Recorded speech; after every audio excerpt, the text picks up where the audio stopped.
I'm Robert Lawrence Kuhn, and here's what I'm watching. The People's Liberation Army, the PLA, on its 93rd anniversary, taking its measure over the past year. But how to tell its multifaceted story in 4 minutes? I'm going to exemplify the PLA's year by highlighting 2 events, just 2. The first, in January, was the PLA Navy commissioning its largest and most advanced surface warship, the Nanchang Guided Missile Destroyer.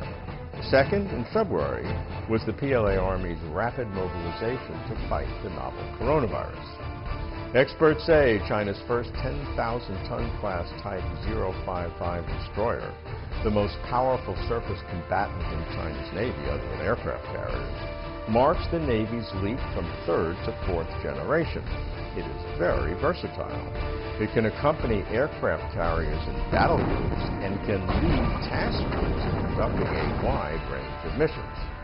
The warship's arsenal includes 112 vertical launch missile cells capable of launching surface-to-air missiles, anti-ship missiles, land attack missiles, and anti-submarine missiles. Observers say its commissioning reflects China's deep blue water strategy to safeguard, as they say, China's sovereignty, security, and overseas interests. When China's senior leadership, led by President Xi Jinping, learned of the human-to-human transmission, soon after Xi's directive to the Politburo on January 20th, Wuhan was put into lockdown and the PLA was called upon to shoulder its responsibility in the country's uphill battle to control the outbreak. The PLA promptly dispatched elite forces to the front line.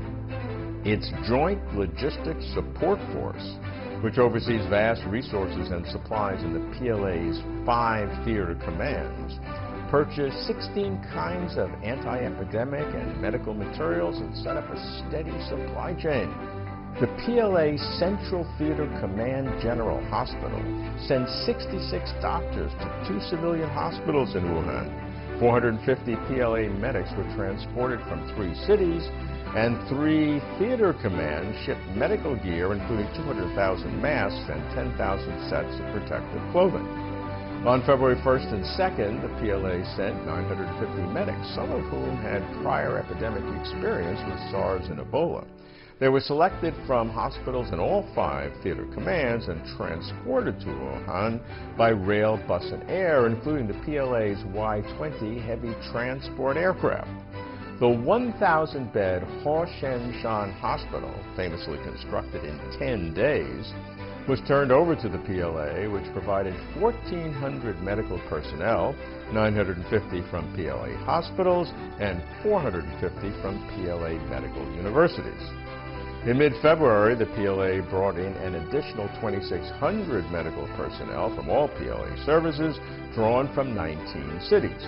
In total, the PLA supplied more than 4,000 military medics to Wuhan, along with tons of critical medical supplies for the almost 2-month-long battle. By early March, the PLA had operated 30 flights to move medics and medical necessities from across the nation and ran a transportation support team of 130 trucks to help provide daily necessities to the epidemic-stricken region. The PLA Guided Missile Destroyer represents China's growing military strength and will focus on contentious overlapping claims in the South and East China Seas.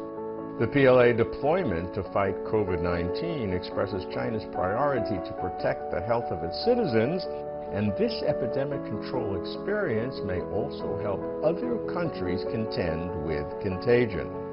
In its 93rd year, 2 sides of the same PLA coin. I'm watching both. I'm Robert Lawrence Kuhn.